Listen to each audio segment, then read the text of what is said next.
bigambiro mu rukiko rwa RDC na chairman LC5 wa district ya MITOOMA orugenderire kuhumuriza abantu abo bwanyuma yo kwesharinga ngo bwire bwona nabo kubingwa omu mataka gabo ago bamwe bazirwemo bitu Stane Karetu omugiga akabatera ekyapa okugabanyagaho eri ejenju yeji teri eri mu cyapa cyo nibacheta Karoza Tekno Farm simanyi wati nkoma farmland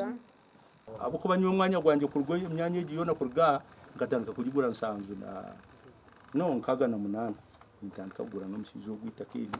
ubwiki kaniza nagikana mu nyongera abantu kwamuka no kugenda kuyupa handi hona abantu bajarango kubagire kucondoze cyapecho bashanga kiri omazina ga Karoza Technical Farm eyibashanjere mukama wayo Armuhire Alex kandi nawe ari omutura we cyangecho bwanyuma yecho itakariye nebindi akija yabisijera mukuru we oba kugira ngo abire yatandikira no kubabona bonesa n'abatabani ubu barukoresa managa offices barukukoramo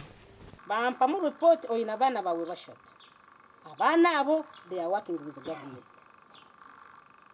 bariyo mu security police UPDF konka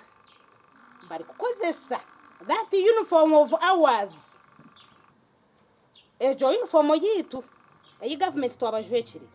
ku intimidating the community kandi ibintu bye ayino ko yabisigire okutarukwanyuwe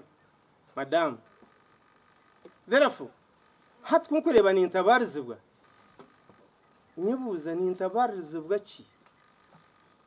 because isingo mahali kandi ebanja by'ibiri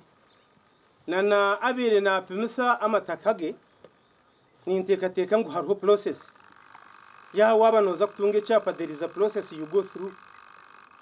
ekinkumanyaho neighbors must sign for you kandi ngakuraga mugorana nagwo mushizo gwa yafiri isingoma bakunyanga itakarye n'imigorano ugire ni babiri nk'ibiguri hari umuntu wena ubutera kuyitakarye bwanyuma y'enduru y'abatura batire noho chairman wa district ayihanangirize LDC okureba ngo yayamba abantu aba aragiriro wahirwe kureberera ibintu ebyo okureta mukama wabyo president akagira ngo byo kubinga abantu mu mataka RDC no I have even a letter on my table eri kugamba hari evictions wanchega from here jendo garuke mwitaka ryawe rihinge ryombeke rikoze soko rukwita nyoni ngenda kutegereza mutoje kwata hamukono gasha kwa Ben Muhoza Omar MITOOMA.